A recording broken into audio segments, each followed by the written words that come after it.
Hello viewers, welcome to my first instalment of this Team of the Season predictions for FIFA 18. The season's end is almost upon us, and as a result I thought it was a good time to start delving into the predictions of what I think EA will give in terms of the Team of the Season. And this time around I'm going to go with the Serie A. Now, I have a decent knowledge of the Serie A, and so as a result, I thought this was the best to go along with. The Premier League has been done to death already, but Serie A hasn't had much light shined upon it, so I'm going to try and give more exposure to that as best as I can. Now, please do bear in mind that I've left the ratings blank, and as a result, I want you guys to give me any sort of predictions in terms of the ratings that you think these players should be or may be. Please bear in mind that it was very tough to make the decisions and include the players that I have and leave certain ones out. There are some that may get a few honourable mentions, but I've made this based on many stats which I will go through as I'm giving you the players. So on that note everyone, it is time to get into this video, and without further ado, let's begin. So we start off between the sticks. And straight off the bat, I'm going to go with one of the most consistent performances of the season, and that is Alisson for Roma. He has been absolutely phenomenal this season, without a doubt the best keeper in the division, attracting lots of interest from elsewhere, understandably so, but nevertheless he's having a very good season for Roma. And as of recording this, they're still battling on a couple of fronts, still fighting to be in the Champions League next season, and are still in the Champions League. He will be an instrumental part of that. He has made many key saves this season, kept them in many games, and I'm sure there is a lot more to come from him. Next up on the goalkeepers list is Samir Handanovic. Now, he's been very instrumental once again, but this time in part of a team in terms of Inter Milan that have been coming under a lot of criticism recently. They've had a downturn in form as of recording this, but nevertheless their defence remains as strong as ever. They don't concede many goals, and that is why you will see a few Inter Milan players featured on this list, and Handanovic is one. Once again, very consistent, very reliable, lots of key performances, and I expect much more to come from him, and I thoroughly expect both him and Alisson as these two goalkeepers to be in the Team of the Season come the end of the season. I'll be absolutely shocked if not, and very disappointed as well. So now we move into the back line, and first of all, beginning with right backs, we have Danilo D'Ambrosio once again for Inter Milan. A shock consistent performer this season, it has to be said. Inter Milan, Luciano Spalletti did go out and buy two fullbacks because it was definitely being speculated, highly accepted that Inter Milan needed those two, that they were the two weakest positions. But D'Ambrosio has retained his position, and he has made sure on that promise. He has filled the position very, very well indeed. Very good, both defensively. He plays part of a key team unit in terms of Inter Milan and the way they play, and he gets forward as well. Very consistent, and probably being the best right back of the season so far. But the next guy I'm about to mention may have something to say about that, and that is Alessandro Florenzi for Roma. Once again, he is always there and thereabouts at the end of a season. I cannot remember a time when he hasn't had some form of statistical upgrade on FIFA. It must have been a long time ago, because he's very consistent every season. He's very versatile as well. He can play in a range of different positions, and he plays very well in all of them, but I've gone with right back. That is his predominant position, and that is where he has been playing this season, and he's done very well. Now moving on to the left back, and only one for you today, and that is Alessandro Kolarov once again for Roma. They've been very good so far in terms of defence. Them and Inter Milan, who have been the only teams featuring so far in this list, and you can see why. Kolarov, less for his defensive now, so although he has been doing well defensively, he doesn't give away many mistakes, but his attacking influence is 100% the most important aspect to his game. He gets forward, he's very good at his set pieces, his crosses, etc. And that has played a key part in Roma's attacking movements this season. So he is my left back for this Team of the Season. Now on to the centre-half positions, and first of all we have Milan Skriniar for Inter Milan. Keeping to this Inter Milan Roma, I promise you it isn't all Inter Milan and Roma. It does change from now on, but Milan Skriniar has been arguably the best centre-back of the season so far. So consistent. Once again, he's still very young as well, but he's doing the business. They brought him in this season, and he has repaid the faith shown in him once again. He has been very consistent, as I say, and he's without a doubt going to be one of the top players in Serie A to come, and he's going to grow, and he should definitely be in the team of the season. Next up, we have Kalidou Koulibaly for Napoli. He's a very good player indeed. Napoli, it has been said that they have a lot of defensive woes, but this season they've definitely sharpened up on that end. They concede a lot less, a lot more 1-0 victories to add to their game, and Koulibaly is a part of that. He is without a doubt their best defender.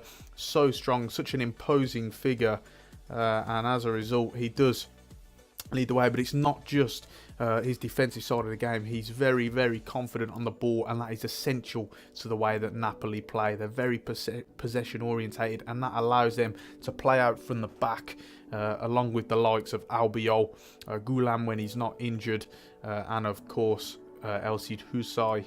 So he's an instrumental part of Napoli's defence, Napoli's team in general, and he has definitely been one of the best centre-halves of the season.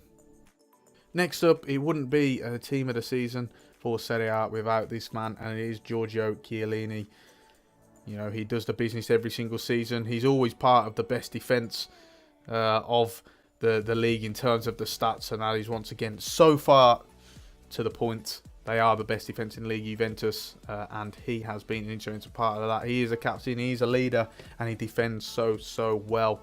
I remember seeing recently in their victory against Tottenham a lot of criticism for his ability in terms of on the ball. They said, you know, he gives the ball away a lot, but I absolutely disagree with this. I think he's a lot more comfortable and confident on the ball than some pundits and people will have you believe.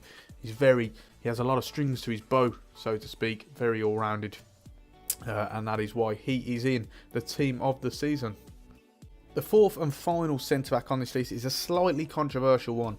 I and ahed about this one. I was torn between him and another one, but I've gone for him, and that is Leonardo Bonucci. Now, he had a very, very inconsistent start to the season after his big money move from Juventus. The first 2 to 3 months he wasn't at his best, neither were AC Milan, but Gattuso has came in, he's had his influence on the team, and since then Bonucci and Milan have been on another level. They have hardly conceded. They did go through a run of games without conceding a single goal. I believe it was 6. They went on a massive unbeaten run, and Bonucci is at the hallmark of that. He is the leader of that team. He's so good, both on the ball and defensively as well, and he's been so consistent. I was torn between him and Toloi for Atalanta. He's been very good this season as well, but I just feel that Bonucci's influence on the team, what has been a fantastic revival, just about did give him the edge. However, I would understand if anyone disagreed with that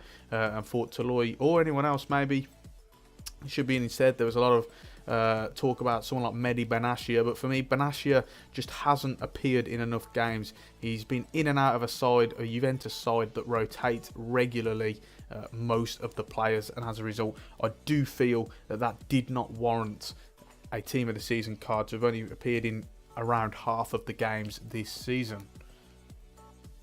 So on to the midfield now, and I'm now going to start off with the more central-minded midfield players. First of all, we have Alan for Napoli. He's so consistent. You can't provide stats to people in terms of goals and assists, but once you see him play week in, week out, you know how good he is. He gets himself about the park so well. He covers every blade of grass. He wins tackles. He very rarely gives the ball away. He's the real box-to-box midfielder, one of the best in the league without a doubt, and he's soon to be one of the best on the European stage. I absolutely believe that. He's really coming to his element. He was very good in past seasons for Napoli, but this year he's really taken his game to another level, and that is why he's in my team of the season. Next up, we have Torreira for Sampdoria. Once again, similar to Alan, he is also coming to his element this season. He did have a very good season last year, performing well for Sampdoria. However, he's taken his game, similar to Alan, to another level. There's a lot more strings to his bow this season as well. You can tell he's really growing as a player. He's still got some room for improvement in terms of his potential, so I expect to see him grow, but 100% he should be in this team in the season stage, in a Sampdoria team that is performing above all expectations this season. Next up, we have Marek Hamsik. He is the hallmark, really, of that Napoli team. He is, at the moment, out of the players in that squad, he is Mr. Napoli. Been there for a long time, and he's always ever present in this side. Granted, he has been substituted a lot more this season, and I think that's as a result of his age, but also Sarri's, unwillingness to play him. But I definitely think he's still got it all. And he is the leader of that team without a doubt, and he is still performing very well this season in a Napoli team that are still challenging for the title as of recording this. We are recording this in late March. They are still there and thereabouts, and Hamsik is a vital part of that, performing a lot of key performances this season. I expect many more to come. Next on the list, it would be impossible to have this team of the season prediction without this man, and that is Sergej Milinkovic-Savic. He has been phenomenal this season in a Lazio team that just scores for fun. He is such a instrumental piece in that puzzle, being touted by many major clubs around Europe and the world. For now, he's a Lazio player. Lazio are determined to keep hold of him. You can understand why. He's been fantastic this season, contributes with goals. He's added that to his game. He's maturing as a player quite clearly, and lots of assists as well. He's very consistent, he has to be said, and he's been a key part of what is the best attacking team in the division as of recording this. So next up, we have Miralem Pjanic.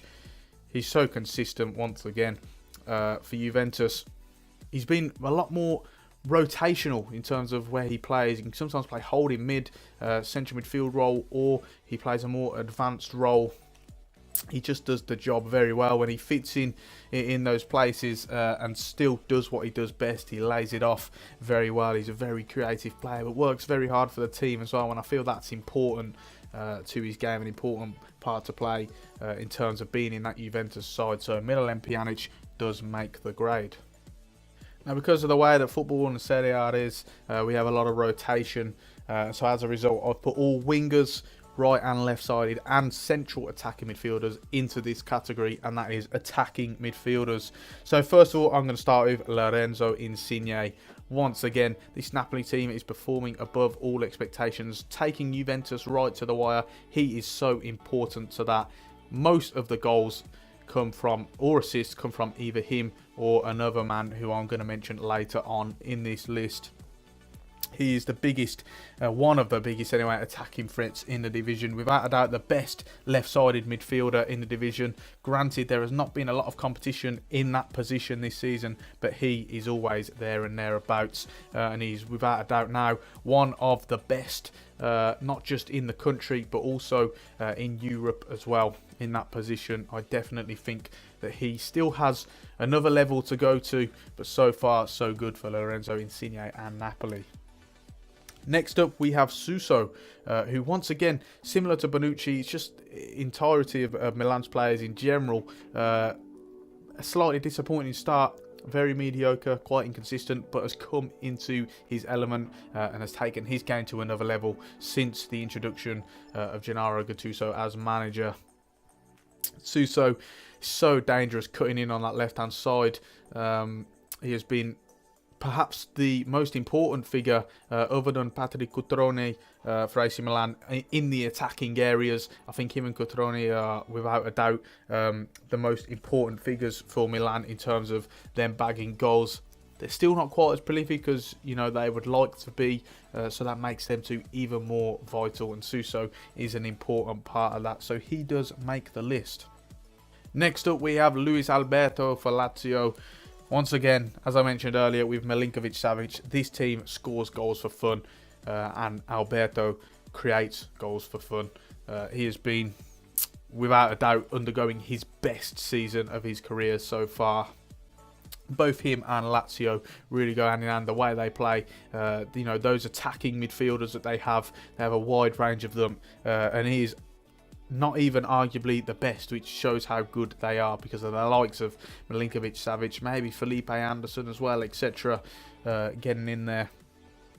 But he's so important, and he's having a very, very good season, leading the way in assists in the Serie A table as of recording this, and I expect him to finish the season as top on that leaderboard.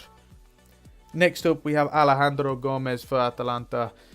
What a player he is, and Atalanta have done so well to keep him on their books. Often criticised for his small height at only 5'5", it makes no difference to him. He takes on anyone, and he is absolutely instrumental to Atalanta. Without a doubt, their best player. He could walk into any side in the division, in my opinion, and he would do a fantastic job. Once again, he is the main man in their team, not just their attack, and I expect him to be in the team of the season come the end of the year. And finally, in the attacking midfielder positions, we have Pablo Dybala. He always has a good season now. It's just routine to have him in these team of the season predictions, team of the season in general, because he just plays so well. I mean, you can station him in any of the attacking midfielder positions. He always started out as a striker back when he was at Palermo. His came to Juventus, started as a forward, but now he rotates everywhere. You can have him on the left, on the right. He often plays behind the striker, and that's where I think he is best at. So creative. There are parts of his game that he does need to eradicate, such as the, perhaps the diving, which is very controversial indeed. But nevertheless, what a player he is, and he will definitely be in the team of the season. And last but not least, we have the forward line, the big guns up front for you, leading the line. And I will begin this list with the top scorer, and that is Ciro Immobile. He's top scorer as of the time of recording this in what has been the pre-mentioned Lazio team that I keep, repeating myself about, and that is how good their attack is. He leads the line. He scores goals for fun in the Lazio team. Since he has returned from Borussia Dortmund in what was not the best of spells, he went on loan to Sevilla and didn't enjoy himself at all. He's returned to Serie A, and he has taken his game back to the form of what it was when he was at Torino. He has been fantastic for Lazio. Really fits him well, just scores goals, very clinical. And as I say, fits in well with that attacking emphasis they have with those midfielders. Next on the list, we have Mauro Icardi. He is Inter's main man. We talk about people spearheading the line. I think he's even more important to that team than perhaps anyone is in Serie A, important to their teams. He's, without that, the most important player. Scored over half of Inter Milan's goals this season as of recording this. He's just so important. He's had a few weeks out in terms of injury, and if he hadn't, I think he'd have been challenging even closer Immobile for that top scorer position. So important. When Inter Milan are playing badly, when they look like they're struggling, he pops up with a goal, and he's so prolific, and he will definitely be surely in the team of the season come the end of the year. The penultimate name on this list is perhaps the most shocking one so far, and that is Fabio Quagliarella. Wow, this man, 35 years of age, he just gets better as he gets older. This season, in the top 3 scorers of the Serie A so far for a Sampdoria team, performing very, very well indeed, and he has spearheaded the line so well. Him and also Duvan Zapata, doing their job, but he has been the main man indeed. And if he doesn't get a team of the season card, I think that would be very, very poor on EA's part, and very unfair indeed, because he 100% deserves it. And finally, last but not least, rounding off this team of the season prediction is Dries Mertens. Now, he has been phenomenal both this season and last, since Arkadiusz Milik's suffered an injury last season that kept him out for months. Napoli had to gamble. They didn't have many forwards. They had to put Mertens up front, and he has just been on another level since then. He fits in so well to the Napoli scheme, playing a sort of a false 9 role, leading the line. but he has just been absolutely fantastic. And once again, he finds himself high up the scoring charts, still challenging, trying, although, you know, Immobile is leading the way by quite a few goals at this point of recording. He is still challenging for that golden boot, and I absolutely believe that he should receive a Team of the Season card at the end of the year. So guys, that would round off this Team of the Season prediction video. Slightly longer than I anticipated, but nevertheless we have got there in the end. If you have enjoyed this video, then be sure to leave a like and subscribe to the channel, as I really do appreciate it. Might have more Team of the Season predictions to come, probably not Premier League, because I've seen it's already been done to death. So I'd like to do something different, something I have knowledge, maybe something like the Football League I may be able to do. So yeah, we'll definitely look into that, see how this goes anyway. But on that note guys, I have been Bromo18. Thank you so much for watching, and I will see you soon.